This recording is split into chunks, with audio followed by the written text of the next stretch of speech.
तर आत्ताच्या काळात सुद्धा बघायला गेलं तर महिला सुद्धा पुरुषांच्या खांद्याला खांदा लावून काम करायला लागले. घराच्या बाहेर स्वतःच्या स्वातंत्र्यासाठी फिरायला लागले. तरी सुद्धा कुठेतरी असं वाटतंय की अजूनही महिलांचं स्वातंत्र्य भेटत नाहीये महिलांना. स्त्री म्हणजे पायातली चप्पल. घरामध्ये एकने काम करायचं, बाहेर नाही पडायचं. की तुम्हाला आता फ्रीडम मिळालं शिकण्याचं, तुम्हाला विचार करण्याचं, तुम्हाला स्वतःची मतं मांडण्याचं. सेफ्टी रहना चाहिए. अभी सब लड़कियों के साथ रेप वेप हो रहा है, अच्छा नहीं है. मतलब महिलाओं की सेफ्टी भी नहीं, महिला सुरक्षित है नहीं. ती यायला बघते, ती म्हणजे मोकळ्यापणाने तिला वावरायचं असतं, पण ती तशी वावरू शकत नाही. त्यामुळे स्त्री ही स्वतंत्र नाही आहे, तेव्हाही नव्हती आणि आजही नाही आहे. सावित्रीबाई फुले आणि फातिमा शेख या महान महिलांना तर तुम्ही ओळखतच असाल. आणि मी ह्या महान महिलांचं नाव आज का घेते हे तुम्हाला आजचा हा व्हिडिओ पाहून नक्कीच समजून जाईल. तर आज आपल्या भारताला आझाद होऊन 80 वर्ष जवळजवळ पूर्ण होत आली आहेत. तर आत्ताच्या काळात सुद्धा बघायला गेलं तर महिला सुद्धा पुरुषांच्या खांद्याला खांदा लावून काम करायला लागले. घराच्या बाहेर स्वतःच्या स्वातंत्र्यासाठी फिरायला लागले. जर आज ह्या ठिकाणी सावित्रीबाई फुले, फातिमा शेख आणि ज्योतिबा फुले ह्यांनी आज जे काही चाललंय ते बघितलं असतं तर त्यांनाही एवढीच खुशी झाली असती. तरी सुद्धा कुठेतरी असं वाटतंय की अजूनही महिलांचं स्वातंत्र्य भेटत नाहीये महिलांना. तर म्हणूनच मी या ठिकाणी आज आली आहे की आजच्या महिलांना किंवा पुरुषांना सुद्धा त्यांच्या बाबतीतलं स्वातंत्र्य काय आहे हे विचारायला. मी युक्ता नाईक आणि तुम्ही पाहत आहात मॅक्सून. मला सांगा, आत्ता ह्या काळात महिला सुद्धा पुरुषांच्या खांद्याला खांदा लावून कामं करतात, हो. सगळं काही करतायत. तर तुम्हाला ह्या बाबतीत तुमचा दृष्टिकोन काय वाटतो? महिलांना अजूनही स्वातंत्र्य भेटलंय का? नाही काय आहे, महिलांच्या काही पर्सनल हे असतात, डिफिकल्टी असतात. काय काही लाजाळू असतात, काही बोल्ड असतात. ज्या बोल्ड महिला आहेत ना, त्या कोणाला ऐकत नाही, सगळे पुढे निघून होतात. लाजाळू असतात त्या शिकार होतात यांच्या.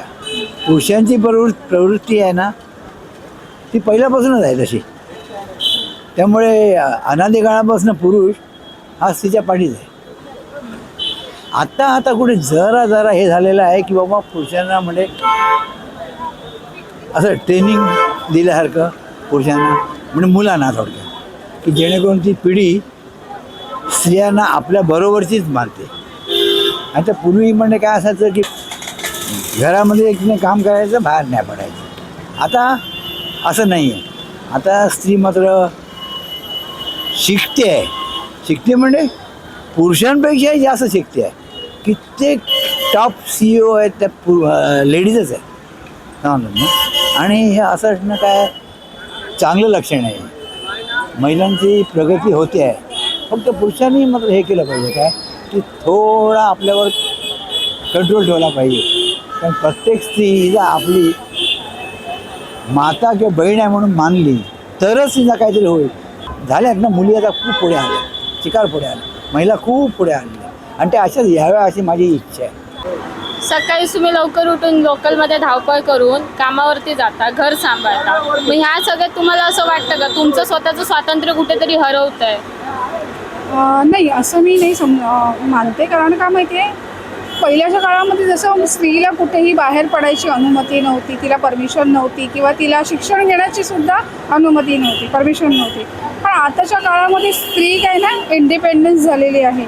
ती स्वतःचा स्वतंत्र विचार करू शकते. तिला जे पाहिजे ते अर्न करण्याचं, किंवा आता तुम्ही बघता की आत्ताच्या जगामध्ये बहुतेक सगळ्या मोस्ट ऑफ द ज्या हायर पोस्ट आहेत त्याच्यामध्ये सगळीकडे लेडीजच तिथे बसलेले तुम्हाला दिसत. हे कशामुळे झालं? हे झालं आहे का फ्रीडममुळे, की तुम्हाला आता फ्रीडम मिळालं शिकण्याचं, तुम्हाला विचार करण्याचं, तुम्हाला स्वतःची मतं मांडण्याचं. की जे मी म्हणते की मी एक स्त्री म्हणून मी म्हणते की ते खरंच खूप जास्त इम्पॉर्टंट आहे. कारण का समजा जर आपण शिकलोच नाही किंवा आपण घराच्या बाहेरच नाही पडलो तर आपल्याला बाहेरच्या जगाबद्दल काहीच माहिती नाही पडणार, बरोबर आहे की नाही? आणि जोपर्यंत आपल्याला माहिती नाही मग तोपर्यंत आपले विचार तेवढे प्रलब्ध होणार नाही, म्हणजे आपण तेवढा आपलं थॉट प्रोसेस मोठी होणार नाही. तुम्हाला काय वाटतं की आता तुम्हाला तुमचं स्वातंत्र्य काय आहे? माझं स्वातंत्र्य मी असं की मला जसं पाहिजे तसं मी जॉब करू शकते, मला जसं पाहिजे तसं मी राहू शकते, विचार करू शकते, मला जे हवं आहे ते मिळवण्याचा मी प्रयत्न करू शकते. हे मी स्वातंत्र्य समजू शकते. धन्यवाद। एक क्वेश्चन पूछूं कि आपके बीवी के लिए, आपके बेटी के लिए, आपके बहन के लिए उनका स्वातंत्र्य आपको क्या लगता है? सेफ्टी रहना चाहिए। अभी सब लड़कियों के साथ रेप वेप हो रहा है, अच्छा नहीं है। मतलब महिलाओं की सेफ्टी भी नहीं, महिला सुरक्षित है ही नहीं। धन्यवाद। स्वतंत्र म्हणजे काय, हा चांगला प्रश्न आहे महिलांसाठी तुम्ही विचारलात. कारण महिला भारताला स्वतंत्रता मिळून आज किती वर्ष आले, 80 वर्ष आली, पण महिला स्वतंत्र नाही आहे. हां, आपण ज्या महिला बघतो ज्या बाहेर स्वतंत्रपणे कोणत्याही चळवळीमध्ये किंवा कुठेही बाहेर तुम्ही बघता, त्या महिला स्वतंत्र नाही आहेत. हां, त्या म्हणजे एकल महिला आहेत, काहींचे भांडणातून एकत्र झालेले आहेत, काहींचे मिस्टर ऑफ झालेले आहेत, अशा त्या एकल महिला आहेत, त्या बाहेर पडलेल्या आहेत. पण ज्या महिलांची लग्न झालेले आहेत, ज्या संसारामध्ये अडकून आहेत, त्या महिला अद्यापही अजून स्वतंत्र नाही आहेत. त्या कोणत्या ना कोणत्या बंधनामध्ये बांधलेल्या आहेत. हां, एक घरातली माणसं आईवडील झाले की लगेच आपल्या सासरीची माणसं बंधनात बांधतात, सासरीची माणसं झाले की लगेच त्यांची मुलं बंधनामध्ये बांधतात. हां, म्हातारपणीसुद्धा महिला स्वतंत्र नाही आहे की तिचा जो असो मुलगा, तो आपल्या मुलांना शाळेत आण वगैरे ह्याच्यात बांधतो. म्हणजे मी आता मला वाटतं 15 वर्ष झाले महिलांच्यावरती काम करते. आपले NGO आहे प्रणाली सेवा महिला असोसिएशन, ह्याच्यामध्ये आम्ही फक्त एकल महिलांच्यावरती काम करतो आहे. पण मी अद्याप पाहिलेलं नाही की महिला स्वतंत्र आहे म्हणून. हां, काही ना काही तिची कारणं असतात, काही ना काही तिचे प्रश्न असतात. ती यायला बघते, ती म्हणजे मोकळ्यापणाने तिला वावरायचं असतं, पण ती तशी वावरू शकत नाही. त्याच्यामुळे स्त्री ही स्वतंत्र नाही आहे, तेव्हाही नव्हती आणि आजही नाही आहे. काय सांगाल की काय इनिशिएटिव्ह घेतला पाहिजे महिलांनी पुढे येण्यासाठी? महिलांनी पुढे येण्यासाठी स्वतःचा विचार स्वतः खंबीरपणाने केला पाहिजे, कोणाच्याही दबावामध्ये न येता. हां, आजही आम्हाला मनामध्ये कुठेतरी भीती असते, अरे मी आता बाहेर निघाले, मी आता वयाच्या 60 वर्ष 50 वर्षाच्या नंतर मी हा विचार करते की माझा मुलगा काय बोलेल, मला बाहेर जायचं आहे, मला मुलाला विचारायचं आहे, मला मुलीला विचारायचं आहे. अरे आताची जी पिढी आहे आमची जेनजी, ती रिलॅक्समध्ये आणि स्वतंत्रपणाने कुठेही फिरते वगैरे. आमचा विचार करतात का की बाबा मम्मीला विचार जातो किंवा काय, ते आम्हाला विचारत नाही, फक्त सांगतात की मी बाहेर चाललो म्हणून. आणि आम्ही अजूनही त्याच्यामध्येच गुंडाळलेल्या रीतिरिवाजामध्ये की आम्हाला भीती वाटते की लोक काय म्हणतील, घरातले माणसं काय म्हणतील, नवरा नाही तर मुलं काय म्हणतील, मुलं नाही तर मग त्यांची मुलं काय म्हणतील, याच्यातच. त्याच्यामुळे माझं तर असं आहे की महिलांनी स्वतंत्रपणे एकदम निर्भीडपणे खुलून बाहेर पडावं, तर त्या स्वतंत्रच आहेत.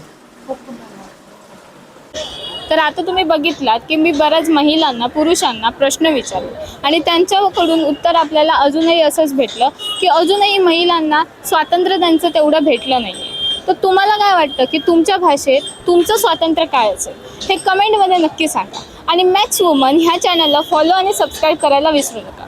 मी युक्ता नाईक, कॅमेरामॅन सुमित सोबत.